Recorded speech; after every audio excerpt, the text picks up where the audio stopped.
ഉരുൾപൊട്ടലിൽ കാണാതായവർക്കായുള്ള തെരച്ചിൽ 6-ാം ദിനം. മരിച്ചത് 365 പേർ. ഇനിയും കണ്ടെത്താനുള്ളത് 206 പേരെ.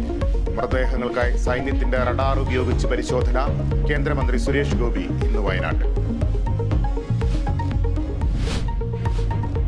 മൃതദേഹങ്ങൾ കണ്ടെത്താൻ ചാലിയാറിലും തെരച്ചിൽ ഊർജിതം. പുഴയിൽ 2 ഭാഗങ്ങളിലായി തെരച്ചിൽ ആരംഭിച്ചു.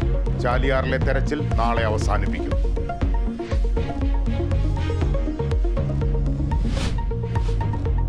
ഷിരൂരിൽ കാണാതായ അർജുനായുള്ള തെരച്ചിൽ ഇന്ന് പുനരാരംഭിക്കും. പുഴയിലിറങ്ങാൻ തയ്യാറായി മുങ്ങൽ വിദഗ്ധൻ ഈശ്വർ മാൽപേ.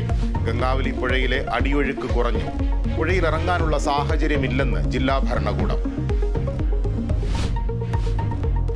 സംസ്ഥാനത്ത് മഴ തുടരുമെന്ന് മുന്നറിയിപ്പ്. ഒറ്റപ്പെട്ട ഇടങ്ങളിൽ ശക്തമായ മഴയ്ക്ക് സാധ്യത. 6 ജില്ലകളിൽ യെല്ലോ അലർട്ട്. കേരള തീരത്ത് ഉയർന്ന തിരമാലയ്ക്ക് സാധ്യതയെന്നും മുന്നറിയിപ്പ്.